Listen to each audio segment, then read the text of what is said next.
Good morning, student.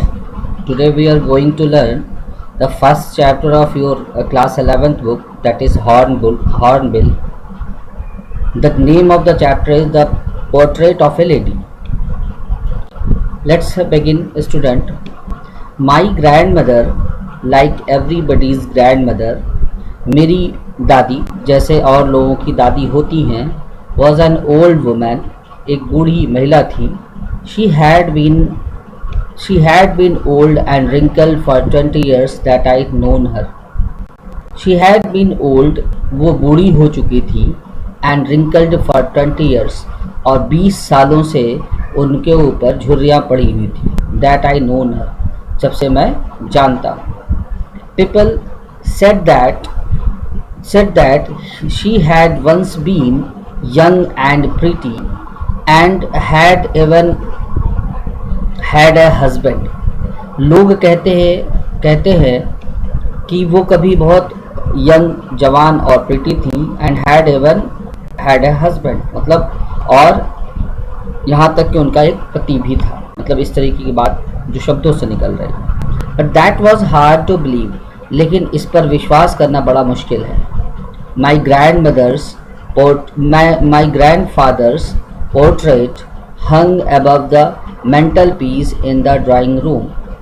और मेरे दादाजी की जो फोटो थी, पोर्ट्रेट मीन्स स्टूडेंट होता है, जैसा कि इस चैप्टर का नाम ही है, the portrait of A lady. वो पोर्ट्रेट मीन्स होता है पिक्चर, जैसा कि आपके घरों में किसी बुजुर्ग की, बूढ़े व्यक्ति की लगी होती है, अगर आपके दादी दादा हैं, अगर वो नहीं रहे अब तो. Father's portrait hung above the mantelpiece in the drawing room. Drawing room के मेंटल पीस क्या एक वर्ड आया है, मेंटल पीस. ये दिमाग की शांति नहीं है.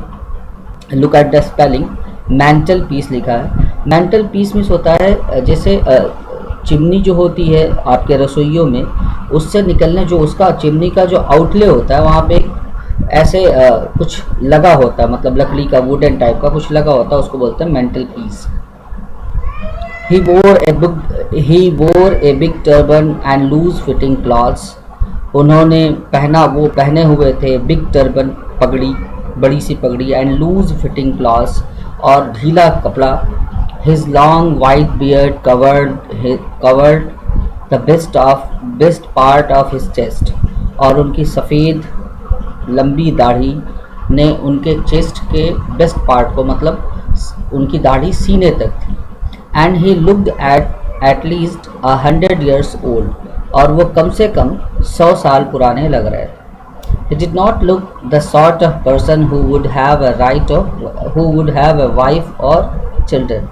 He did not look the sort of person, वो कुछ इस तरीके के पर्सन नहीं दिख रहे थे, who would have a wife or children, जिनकी कोई पत्नी या फिर बच्चे हों.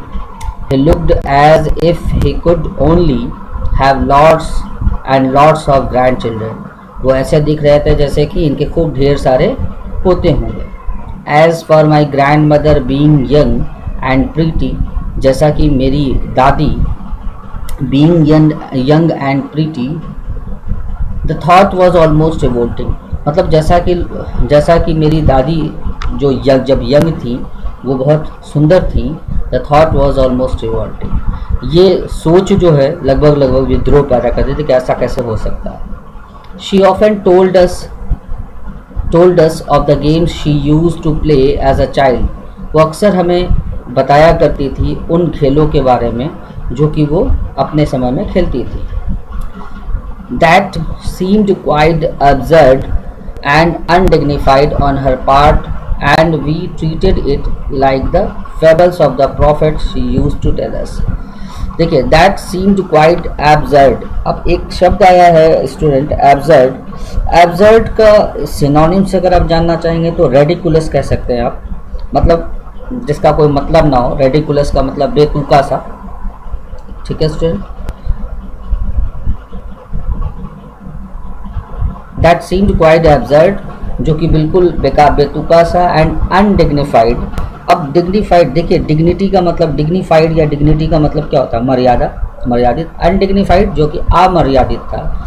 ऑन हर पार्ट, उसकी तरफ से. एंड वी ट्रीटेड इट, और हम इसे ट्रीट करते थे like the fables of the prophets. Fables of the prophets she used to tell us. Fables means होता है स्टूडेंट मतलब एक कल्पना वाली कहानी जिसमें विश्वास तो लोग करते हैं, आप कह सकते हैं रिलीजियस टेक्स्ट ऐसे होते हैं, लेकिन बस कल्पना ही रहती है, उसका कोई साक्ष्य नहीं होता, इसी को बोलते हैं fables of the prophet she used to tell us. Prophet means पैगंबर, अवतार, जो भी आप समझ लें, भगवान। She had always been short and fat and slightly bent. She had always been short, वो शुरू से ही रही है छोटी, एंड फैट, मोटी, एंड स्लाइटली बेंट, और थोड़ा सा झुकी हुई। Her face was a criss cross of wrinkles running from everywhere to everywhere, और उसका फेस जो था क्रिस क्रॉस रिंकल्स था। अब क्रिस क्रॉस रिंकल का मतलब, क्रिस क्रॉस का मतलब समझिए जैसे ये मल्टीप्लाई का निशान होता है, रिंकल्स में से जुड़ रहे हैं। रनिंग फ्रॉम एवरीवेयर टू, हर जगह से हर जगह तक, वो मतलब ऐसा था। अगर मतलब आपको कल्पना करना है तो आप मेरे मन में जो कल्पना आ रहा है मैं वो बता रहा हूँ, आप मदर टेरेसा को कल्पना कर लीजिए, जैसी पिक्स हम लोग के पास उनकी आती है। तो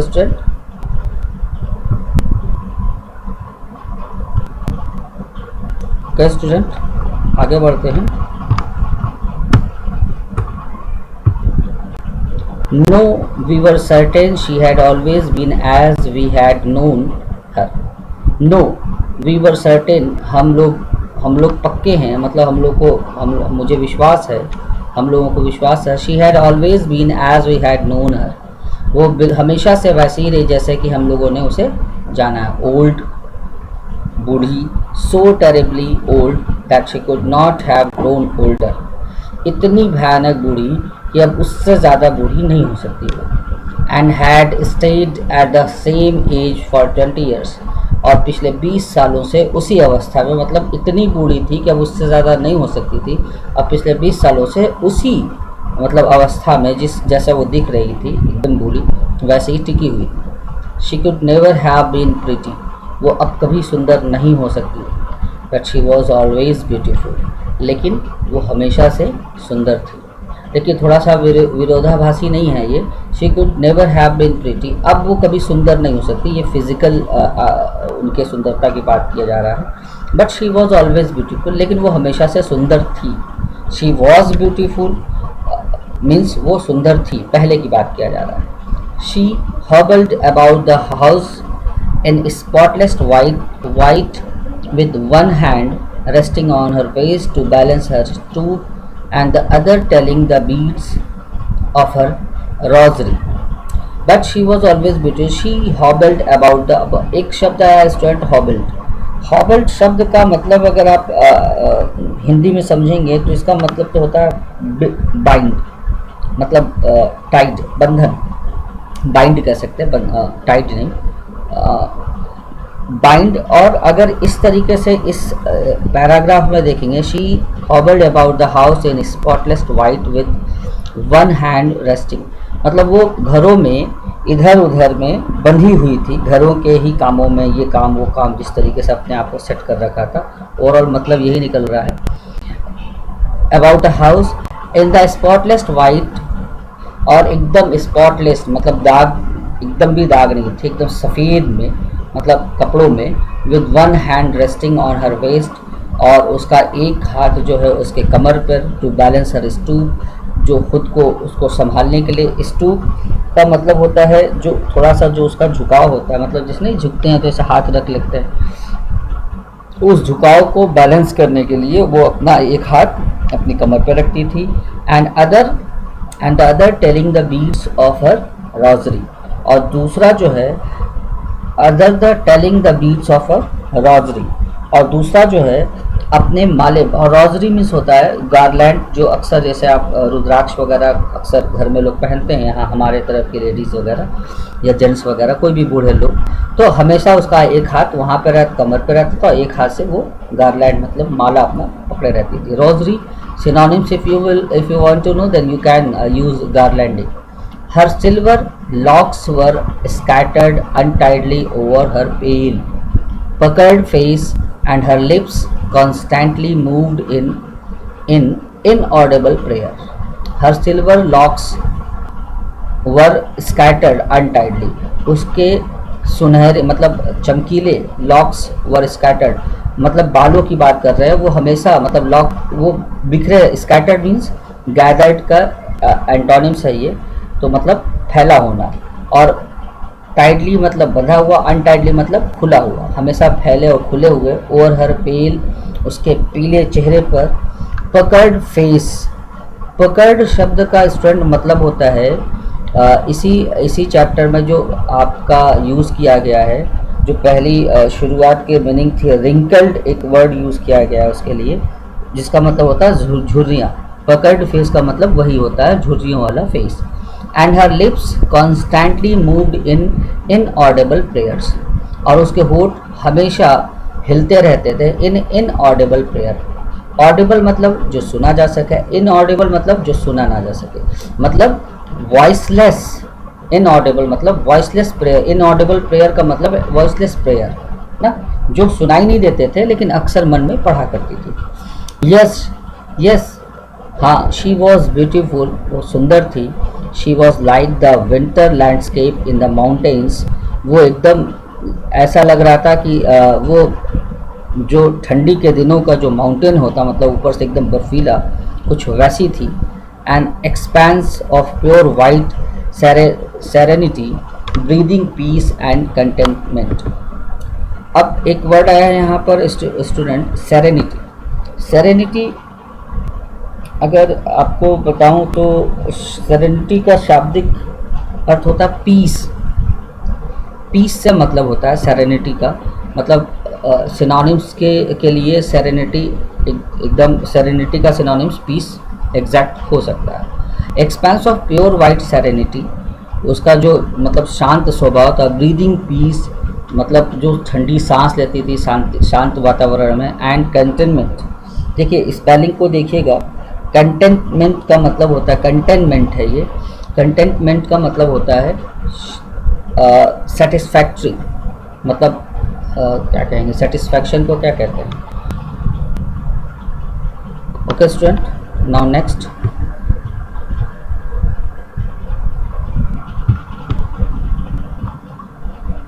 Next student, I haven't typed it, I just take a click from here, we will start. My grandmother, contentment तक बता दिया हूँ मैं। My grandmother and I were good friends, मेरी दादी और मैं एक अच्छे दोस्त थे। My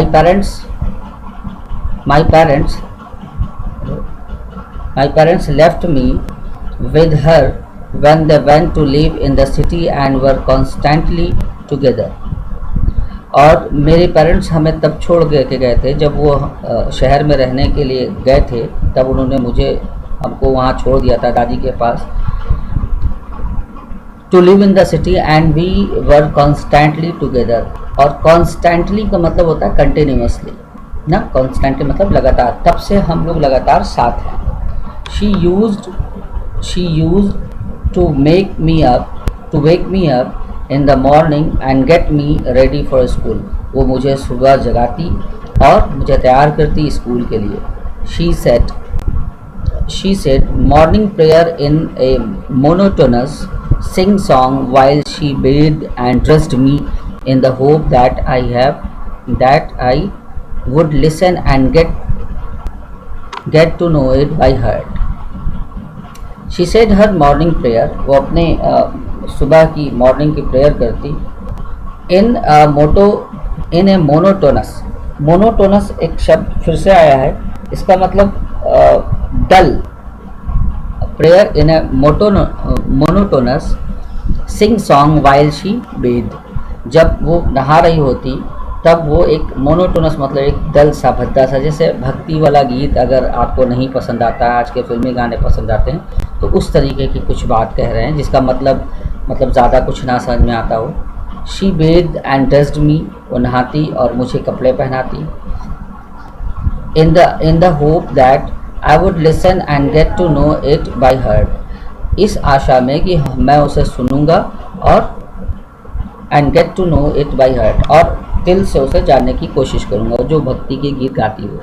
I listened because I loved her voice but never bothered to learn it. I listened, मैं सुनता था, because I loved her voice, क्योंकि मुझे उसकी आवाज़ अच्छी लगती थी, but never bothered to learn it, लेकिन कभी चिंता नहीं किया उसे सीखने की. Then she would fetch my wooden slate, तब वो ले आती, fetch means bring, ले आती, my wooden slate, लकड़ी का मेरा तख्ती, slate जिसे बच्चे लिखते हैं. She had already washed and plastered with yellow chalk, जिसे वो ऑलरेडी पहले से ही साफ़ की होती थी, plastered with yellow chalk, और उसको येलो चॉक से रंग कर देती थी, मतलब येलो चॉक से उसको रंग देती थी. प्लास्टर्ड मतलब वही कोई चीज़ चिकना करना. एक tiny earthen ink pot and a red pen, एक छोटा सा मिट्टी का एक इंक पॉट और एक लाल कलम. Tie them all in a bundle, और सबको बांध देती एक बंडल में. And hand it to me, और वो मुझे पकड़ा देती. After a breakfast of a thick steel chapati with a little butter and sugar spread on it. और after a breakfast of a thick, एक नाश्ते के बाद, नाश्ता क्या होता था, किस तरीके का होता था, ऑफ ए थिक स्टील चपाती, एक मोटी सी बासी रोटी, विद अ लिटिल बटर, थोड़े से बटर के साथ, and sugar spread on it, और उसके ऊपर शक्कर स्प्रेड कर देती, डाल देती. वी वेंट टू स्कूल, हम स्कूल जाते थे. She carried several steel chapatis with her for the village dogs, अब वो अपने साथ बहुत सारी बासी रोटी लेके जाती गांव के कुत्तों के लिए. My grandmother always went to school with me, और मेरी दादी माँ हमेशा हमारे साथ स्कूल जाती थी, with me, because the school was attach to the temple, क्योंकि स्कूल अटैच था एक मंदिर से. द प्रीस्ट, वो पुजारी, taught us the alphabet and the morning prayer, वो हमें अल्फ़ाबेट सिखाता और सुबह की प्रेयर भी सिखाता. While the children sat in rows on either side of the veranda, singing the alphabet or the prayer in chorus. While the children, जबकि बच्चे sat in the rows, जो कतार में बैठते हैं, on either side, एक तरफ, of the veranda मतलब हिंदी वर्ड है लॉबी के एक तरफ, singing the alphabet or the prayer, और अल्फ़ाबेट या फिर प्रेयर पढ़ते रहते इन ए कोरस, मतलब एक सुर में. My grand mother sat in side, और मेरी दादी माँ अंदर बैठती, रीडिंग द स्क्रिप्चर्स मीन्स होता है रिलीजियस बुक और religious text. When we had both finished we would walk back together, जब हम सब ख़त्म कर लेते तो हम एक साथ चल पड़ते. This time the village dog would meet us at the temple door, और इस समय वो गांव के कुत्ते हमें मंदिर के दरवाजे पर मिलते. They followed us, वो हमारा पीछा करते, to our home, हमारे घर तक. Growling and fighting with each other. Growl means होता है रोरिंग, रोर शेर के लिए होता है, ग्रोलिंग कुत्तों के लिए यूज़ किया जाता है, बार्किंग मतलब. ग्रोलिंग एंड फाइटिंग, गुर्राते और लड़ते हुए, विद ईच अदर, एक दूसरे से. For the chapatis we threw to them, उस चपातियों के लिए जो हम उनको फेंकते थे. When my parents were comfortably settled in the city, जब हमारे पेरेंट्स कंफर्टेबली सेटल्ड हो गए शहर में, दे सेंट फॉर अस, उन्होंने हमारे लिए भेजा. That was a turning point in our friendship, और वो टर्निंग पॉइंट था हमारी दोस्ती का. Although they sent for us, that was a turning point in our relationship. Although we share the same room, जबकि हम लोग एक ही रूम शेयर करते थे, एक ही रूम में रहते थे. My grandmother no longer came to school with me, अब मेरी दादी बहुत ज़्यादा लंबे समय तक मेरे साथ स्कूल नहीं आ सकती थी. I used to go to an English school in a motor bus, और मैं अब जाने लगा था अब एक इंग्लिश स्कूल में, और वो भी एक मोटर बस में.